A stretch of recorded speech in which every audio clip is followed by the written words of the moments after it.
క్రీస్తునాథుని యందు మిక్కిలి ప్రియాతి ప్రియమైన క్రైస్తవ విశ్వాసులారా, మనము ఈ తపస్సు కాలములో మొదటి వారములో ఉన్నటువంటి మనకు ఉపోద్ఘాతములో చెప్పిన విధంగా ప్రార్థన ఎలా చేయాలి, ఎటువంటి విశ్వాసముతో ప్రార్థన చేయాలి, ఎటువంటి సందర్భాలలో ప్రార్థన చేయాలి, ఇక ప్రభువుని ఎలా ఆశ్రయించాలి, ఆశ్రయించిన తరువాత మనం చేయవలసిన పని ఏంటి, ఈ విషయాలను ఈరోజు మనకు 2 దివ్య గ్రంథ పఠనాలు కూడా నేర్పిస్తూ ఉన్నాయి. ప్రియ విశ్వాసులారా, మొదటి పఠనంలో ఎస్తేరు రాణి, ఒక మహారాజ్యానికి రాణి అయినటువంటి ఎస్తేరు కృంగిన సమయములో, బలహీనంగా ఉన్న సమయములో, తాను అంధకారములో నిలిచినప్పుడు, ఏమి చేయాలో తెలియలేనటువంటి సందర్భంలో ఏం చేసింది? ఒక రాణి ఏం చేసింది? మొదటి పట్టణం విన్నారా? మొదటి పట్టణంలో ఎస్తేరు గ్రంథము 14వ అధ్యాయము 1వ వచనం ఒకసారి చదవండి. ఎస్తేరు రాణి కూడా మరణ భయము వలన కృంగిపోయి ప్రభువును ఆశ్రయించెను. కృంగిపోయి, మరణ భయముతో కృంగిపోయినటువంటి ఎస్తేరు రాణి, ఒక రాజ్యానికి రాణి అయినటువంటి ఎస్తేరు మరణ భయముతో కృంగిపోయి ఏమి చేయాలో అర్థం కాని బలహీన సమయమందు ఎవరిని ప్రార్థించింది? ఎవరి వైపు తిరిగింది? చెప్పండమ్మా, నిద్ర వస్తుందా?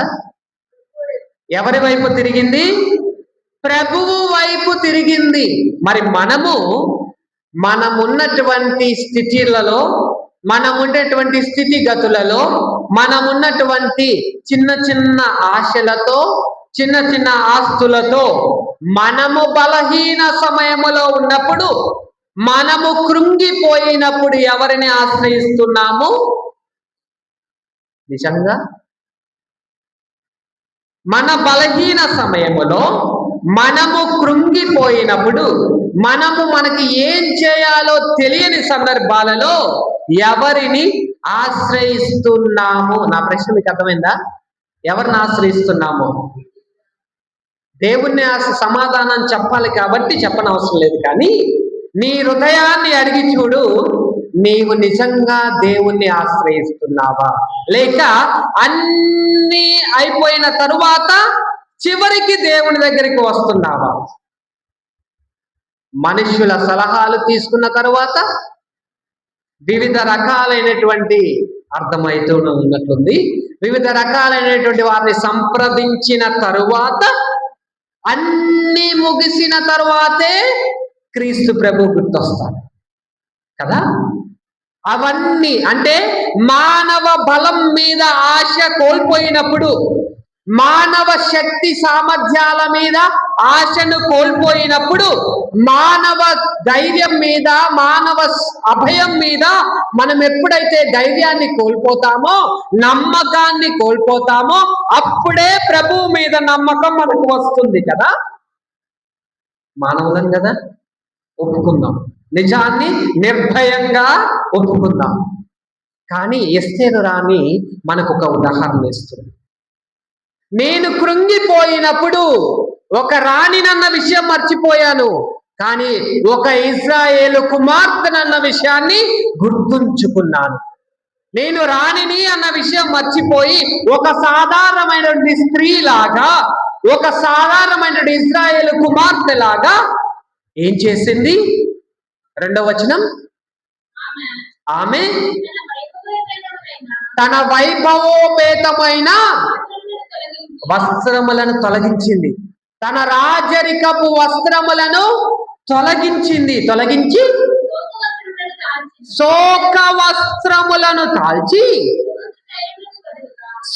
సుగంధ తైలాలను, అన్ని రకాలైనటువంటి లగ్జరీని, అన్ని రకాలైనటువంటి వాటిని, ఆనందపరిచే వాటిని అన్నిటినీ కూడా పక్కన పెట్టేసి తల మీద బూడిదను పూసుకుంది.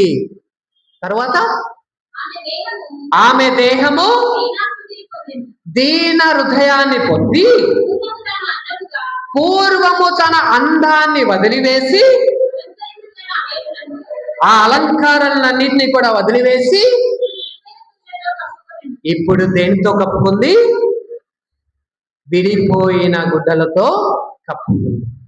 మరి మనం దేన్ని వదులుకోం కానీ, దేన్ని వదులుకోవడానికి సిద్ధపడం కానీ, ప్రభు అనుగ్రహం మాత్రం మనకు కావాలి. ఉదాహరణకు ప్రభు యొక్క దీవెన మనకు కావాలి. మనం ఆపదలో ఉన్నాం, కష్టాలలో ఉన్నాం, కృంగిపోయాం, కానీ ప్రభు అనుగ్రహం మాత్రం మనకు కావాలి. పరిస్థితి అర్థమైంది కదా?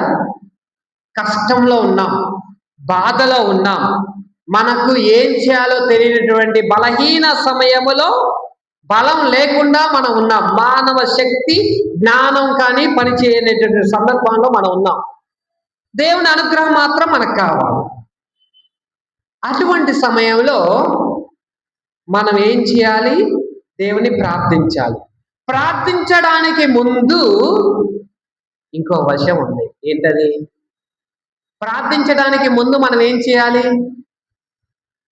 నీవు నీ సహోదరుని పట్ల పక్షపాతము పెట్టుకున్న ఎడల బలిపీఠము చెంతకు నీ కానుకను తెచ్చినప్పుడు ఆ నీ శత్రువుని క్షమించి అప్పుడు నీ అర్పణను అర్పిస్తేనే దేవుని యొక్క అనుగ్రహాలను పొందుతావు కదా. గుర్తొచ్చిందా కదా?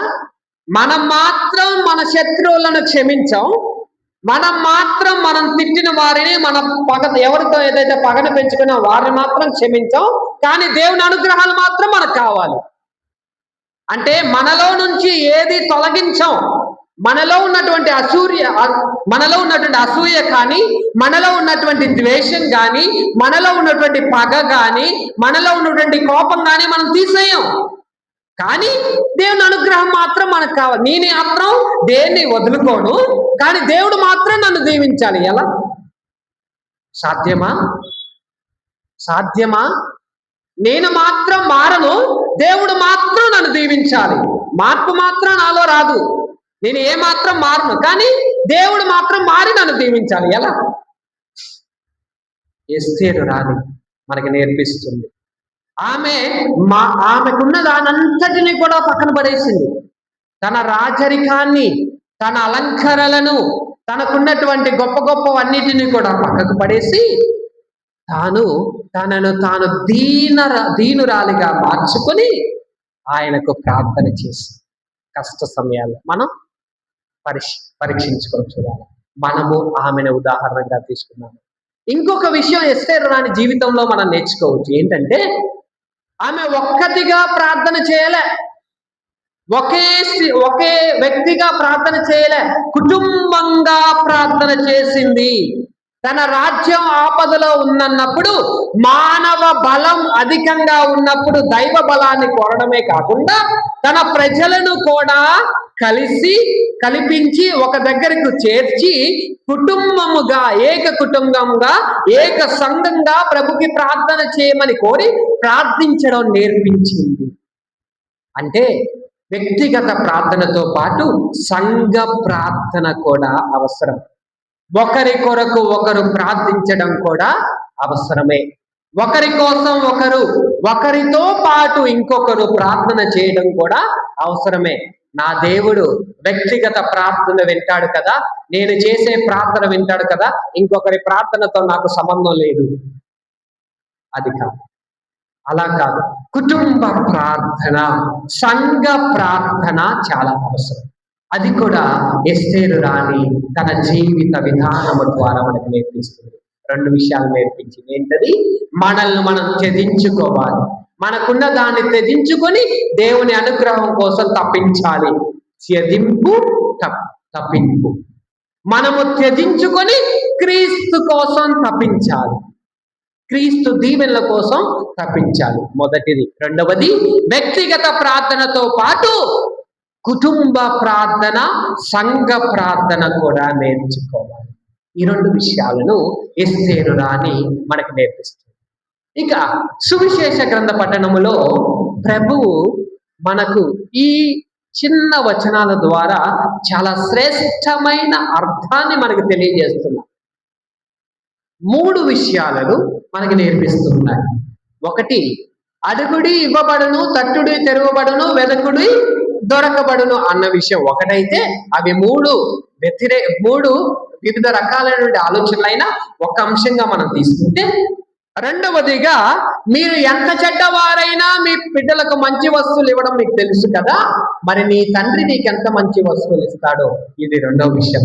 మూడవది, మీరు మీకు ఏం కావాలనుకుంటున్నారో మీ పొరుగు వారికి చేయాలి. ఈ 3 విషయాలను సువిశేష పఠనం మనకు నేర్పిస్తుంది. మొదటిదేంటి? అడగడం అంటే తప్పించడం, తట్టడం మరియు వెదగడం.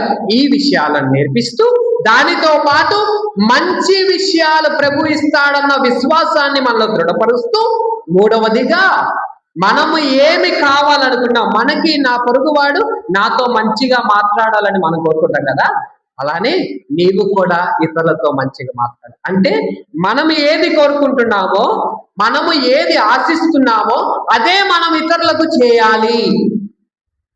ఈ 3 విషయాలు ఒక్కొక్క దాన్ని ఒక్కొక్క నిమిషం పాటు పరిశీలించి ధ్యానించడానికి ప్రయత్నం చేద్దాం.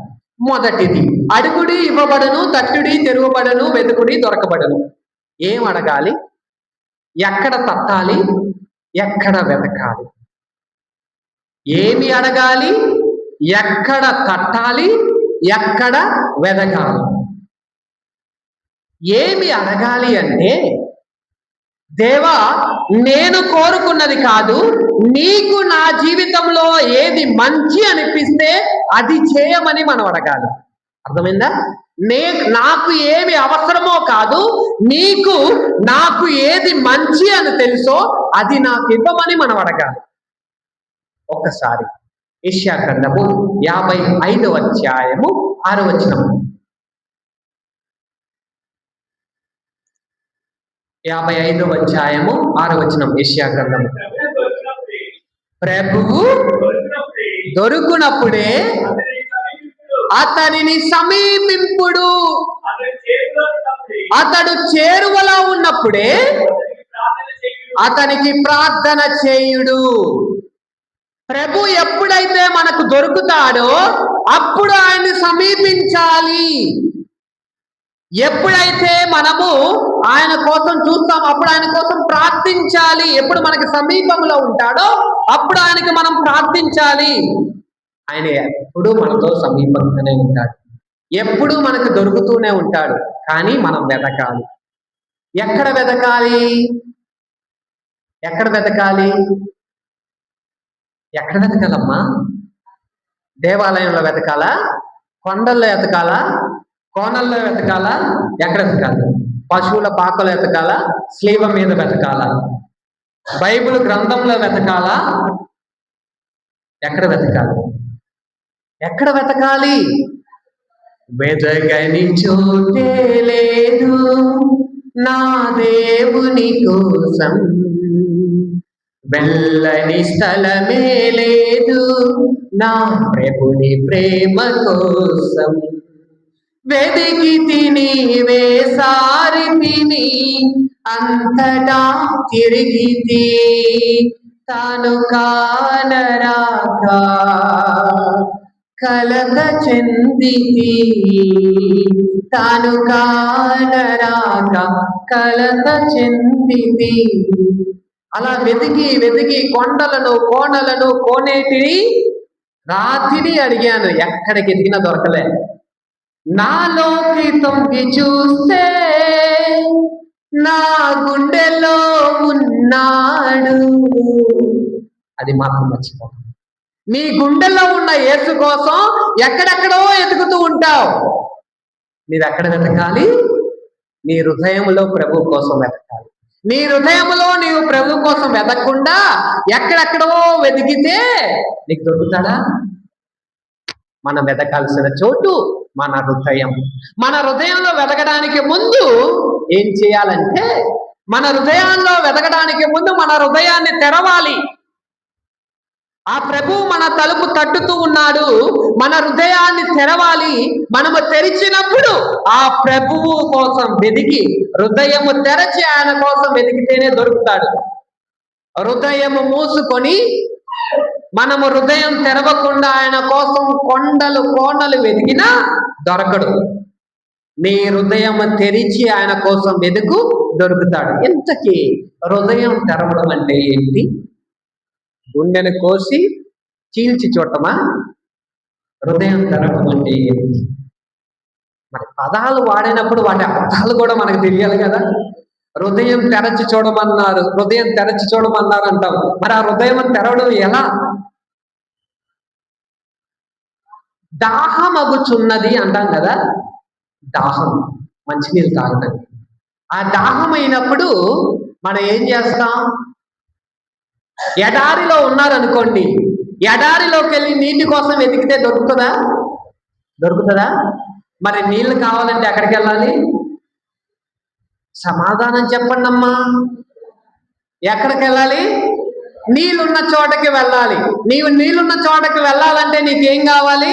నీళ్ళు ఎక్కడున్నాయో తెలియాలి కదా. నీళ్ళు ఎక్కడున్నాయో తెలిస్తే గాని నీవు ఆ నీళ్ళున్న చోటికి వెళ్ళవు. నీ దాహం తీర్చుకోవాలంటే నీళ్లు ఉన్న స్థలానికి వెళ్ళాలి, ఆ నీటిని వెదకాలి, ఆ నీటిని సాధించాలి, అప్పుడు నీ దాహం తీర్చుకుంటావు. మరి ఇప్పుడు నీ గుండెను తెరవడం అంటే,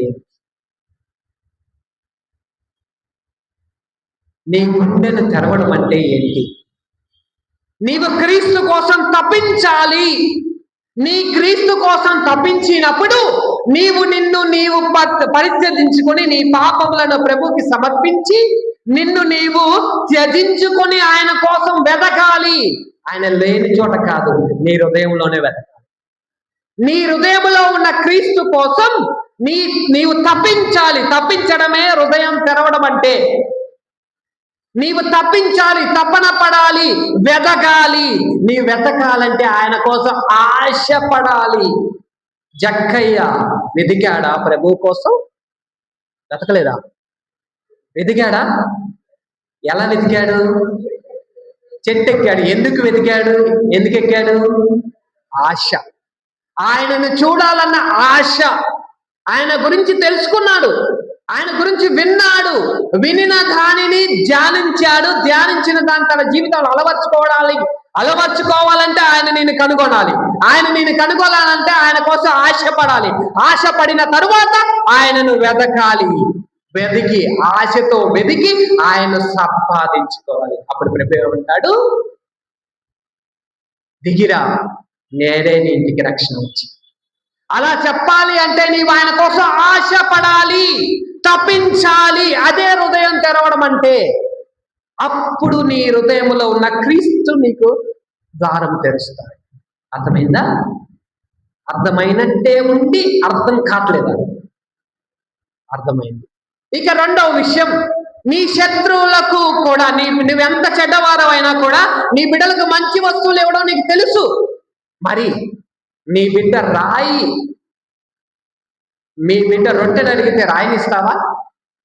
చేపను అడిగితే పామునిస్తావా అని అన్నారు. ఈ రాయికి పాముకి ఉన్న వ్యత్యాసం ఏంటి? రొట్టె రాయి ఒకేలా ఉంటాయా? ఉండవా? రాయి రొట్టె ఒకేలాగా ఉండవా? రొట్టె ఎలా ఉంటది? పెద్దగా ఉంటది, మెత్తగా ఉంటది. రూపం నేను అడిగేది దాన్ని ఎలా తాకితే ఎలా ఉండదు, చూడటానికి ఎలా ఉంటుంది అన్నారు. రొట్టె రాయి ఒకేలా ఉంటుందా చూడటానికి? అన్ని రాళ్ళు కాకపోయినా కొన్ని రాళ్ళైనా ఒకేలా ఉంటాయి కదా. చేప పాము ఒకేలా ఉంటాయా?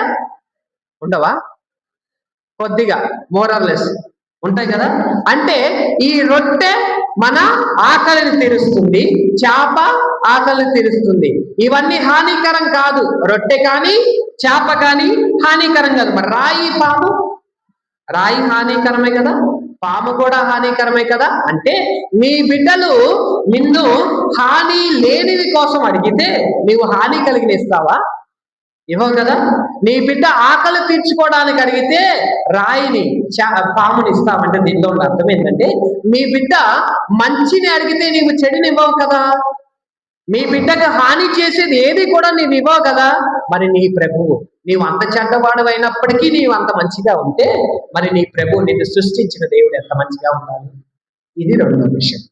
మూడో విషయం, నీవు ఏమైతే చేయాలనుకుంటున్నావో, నీవు ఏమైతే కోరుకుంటున్నా, నా జీవితంలో నాకు మంచి జీవితం కావాలి, నాతో అందరూ స్నేహంగా ఉండాలి, నాతో అందరూ మంచిగా మాట్లాడాలి, నేను మంచి వాడని అనిపించుకోవాలి అని మనకు ఆశ ఉంటుంది కదా. ఉంటుందా? నేను మంచి వాడిని, పిల్లలకైతే ఐఎమ్ ద బెస్ట్ స్టూడెంట్ అనిపించుకోవాలి, నేను మంచి స్టూడెంట్ అనిపించుకోవాలి అని పిల్లలకు ఉంటుంది. భార్యకు నేను మంచి భార్యను అనిపించుకోవాలని భార్యకు ఉంటుంది. భర్తకు నేను మంచి భర్తను అనిపించుకోవాలని భర్తకు ఉంటుంది. అంతా కలిసి మేము మంచి కుటుంబంగా ఉండాలని అనిపించుకోవాలని కుటుంబం అంతా అనుకుంటుంది. కానీ మనం చేసే పనులు మాత్రం దానికి వ్యతిరేకంగా ఉంటాయి. నీవు ఏవైతే ఉండాలి, ఎలా అయితే ఉండాలనుకుంటున్నావో అది నీ పొరుగు వారికి చేయి. నీవు సుఖ సంతోషములతో ఉండాలంటే నీ తోటి వారిని సంతోషపెట్టు. నీవేమో పక్కన వాళ్ళు ఏడిపిస్తుంటావు, నువ్వు మాత్రం సంతోషంగా ఉండాలంటావు. ఎలా? అది కాదు. నీవు ఏవైతే కోరుకుంటున్నావు అది నీ పొరుగు వారికి చేయమని చెప్తున్నాడు. అంటే నీవు సంతోషంగా ఉండాలి అంటే నీ పొరుగు వారిని సంతోషపెట్టు, అప్పుడు నీవు సంతోషంగా ఉంటావు. నీవు ఆనందంగా నీవు 3 పూట్ల తింటూ ఉండాలి అంటే నీకు 3 పూట్ల తగిన ఆహారం కావాలంటే అనాథలకు సహాయం చేయమని. అంటే నీవు ఏవైతే కోరుకుంటున్నావో, ఎలాగైతే ఉండాలనుకున్నావో నీ అదే పని నీ తోటి వారికి చెయ్యి అని ప్రభు చెబుతున్నారు. ఇది మనకు ఈ 3 విషయాలను ప్రభు ఈరోజు నేర్పిస్తున్నారు. వెదగాలి, ఆయన ద్వారమును తట్టాలి, ఆయన కోసం ఆయనకు ప్రార్థన చేయాలి. రెండవదిగా మనము ఎంత చెడ్డవారమైనా కూడా ఆ దేవుని పైన ఆశను మనం కోరుకుంటాం. ఆ దేవుడు మనకి మంచినే ఇస్తాడన్న విషయాన్ని గ్రహించాలి. కొంచెం లేట్ అవ్వచ్చేమో, ఇవ్వాల్సింది మాత్రం ఇస్తాడు, నీకు మంచిదే ఇస్తాడు. ఆ విషయాన్ని గ్రహించాలి. మూడవదిగా, నీవు ఎలాగైతే ఉండాలనుకున్నావో నీ పొరుగు వారిని కూడా అలానే చూడు.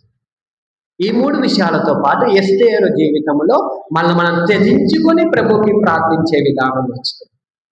రెండవదిగా సంఘ ప్రార్థనను కూడా మనం నేర్చుకుంటాం. ఈ విషయాలను ధ్యానించుకుంటూ నా స్థితి ఎలా ఉంది, ఎలాంటి పరిస్థితిలో నేను ఉన్నాను, ఈ విషయాల్లో ఏదైనా నా జీవితంలో నేను పాటిస్తున్నానా, ఈ 5 విషయాల్లో ఏ విషయాన్నైనా నా జీవితంలో నేను అలవర్చుకున్నానా, లేక యథావిధిగా ఉంటున్నాను అన్న విషయాన్ని ధ్యానించుకుంటాను. ప్రభు, ఇకనైనా నన్ను నేను పరిచ్ఛేదించుకొని నిన్ను ప్రార్థించు మనస్తత్వాన్ని నాకు కలగచేయి ప్రభువా.